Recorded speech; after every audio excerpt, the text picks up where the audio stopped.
Hi, this is Mr. Smith, and I'm going to go over what I call the syllabus cheat sheet, which is just a summary of the syllabus. For the complete syllabus, you can go to Blackboard, and you should go through the whole thing and just make sure you understand everything that's there. If you have any questions, just let me know. But let's go ahead and go through this. This covers most of the important things, at least what most students consider most important.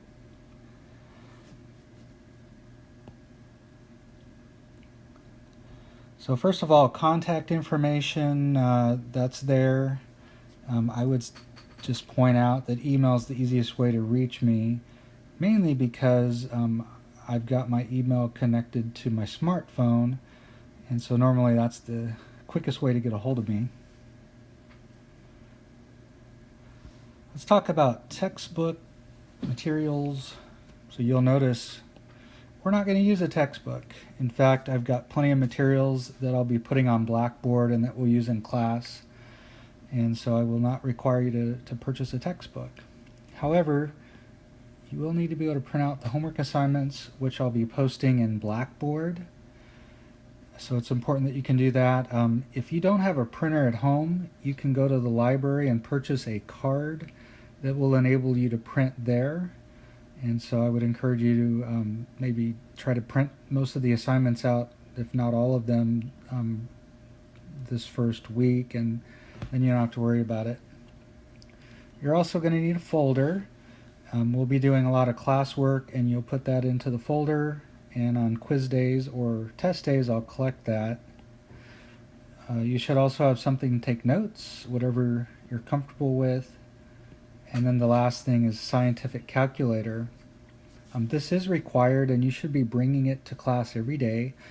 I know cell phones will work, but there are reasons why we don't allow you to use those, particularly on a test. So you do need to have a scientific calculator, and you do need to be bringing it every day. This is a calculator that I highly recommend if you don't have one that you like. A good calculator is one that's easy to use. If you have a graphing calculator, you'll be able to use it. The only problem is if we have a graphing or a test where we have graphing, you won't be able to use it on that test because that would be an advantage. So you really ought to have one of the scientific calculators in cases like that. Let's talk about grading. Notice for Math 104, there's going to be 2 to 4 quizzes worth about 60% of your grade. And homework, classwork, and attendance is the other 40%. Once we get into Math 0314, you can see the percentages will change a little bit. The grading scale, it's typical. Notice 70% is what is the minimum required to pass this course. I hope that you will shoot much higher than that, but that is the minimum. And then the last thing I would mention is a grade of f of x may be given for anybody that fails because of excessive absences. So Math 104, that's normally the first 4 weeks, but this semester, because of the hurricane, it'll just be 2.5 weeks. So being absent more than 1 day is going to be a problem. You should see me if there's any problems with that. And then once we get into the 0314 part of the course, more than 3 days would be considered excessive. Let's talk about classwork, homework, and tests. So like I said, we'll have a lot of classwork, and that's an important part of the course. You want to make sure you do a good job on those activities. Also, class assignments, we said, will be collected on quiz days. Again, I would remind you to make sure you're putting those in your folder so that on the day of a test or quiz you get that turned in. If it's late, it's got a value of 1/2 credit, so you don't want to be late. These are easy points to get and you don't want to miss them. Homework will be assigned and collected almost daily. In some cases there may be even 2 assignments on a given day. Generally, no late homework is accepted for any reason. I will give you some passes so that if something comes up, you can use one of your passes, but generally speaking, I don't take late homework. what I find is if students get behind on the homework, they tend to not do well in the course.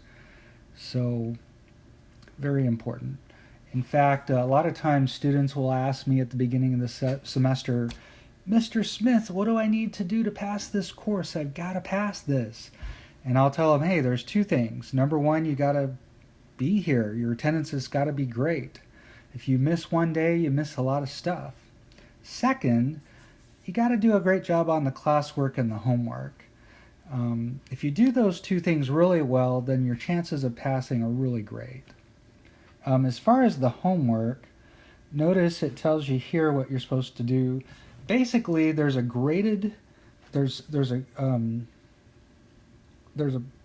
problems that are graded at the very end of the homework, and those are worth 50%, and I grade those in detail.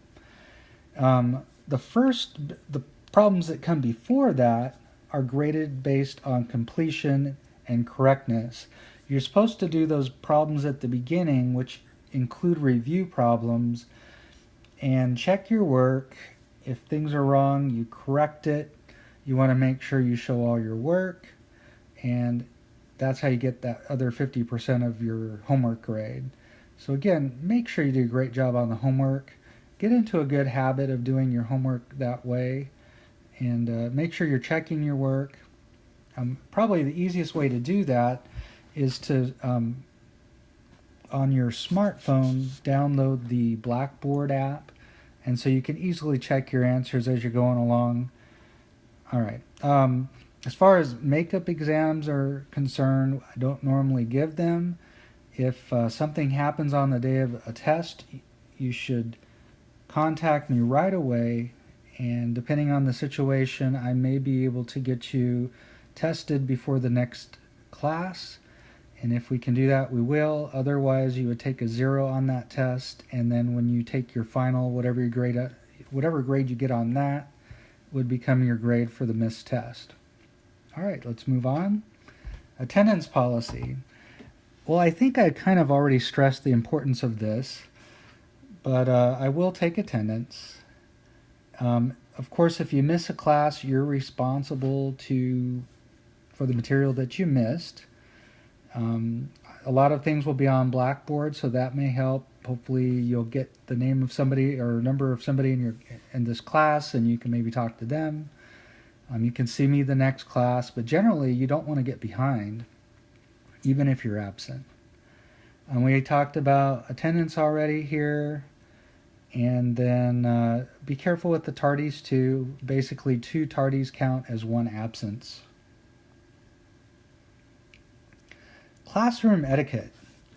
I just want you to have an idea of what I'm expecting in the classroom. I do expect you to come on time, and I would also expect you to stay the whole period. If for some reason you need to leave early, just let me know ahead of time, and just make arrangements to make sure you don't get behind. While I'm lecturing, just be careful with talking. I don't want there to be any kind of disruption or distractions for students as they're taking notes. I want people to be able to focus on what we're doing. So we need to be careful about the talking. As far as cell phones are concerned, generally speaking, they shouldn't be out at all. We're not going to have them used for calculators, and there shouldn't be any texting or anything going on. If there's some reason why you need to have them out, just let me know and we can discuss that. And of course, tests or cell phones are not allowed during exams. They got to be out of sight. All right, let's move on. Withdrawal policy. Well, with withdrawal, I would just let you know that with college prep courses, it's very difficult to drop. And faculty won't drop you. You have to get dropped on your own. Basically, in order to do that, you'll need to see a counselor. So I would also encourage you to see me before you drop. Sometimes students are a little bit hard on themselves, and if we talk about it, we may be able to figure something out. And maybe you're not doing as bad as you thought you were. But anyway, I just hope you'll give me a chance to talk to you before you drop. If you have a really good reason to drop, though, make sure you do it the right way and see a counselor. Sometimes students just disappear and they come back another year or 2 years later and they find that they're on academic probation. So just be careful with that. Group work, we're going to be doing it in the classroom. I find it makes things more enjoyable for students overall, and we get more accomplished.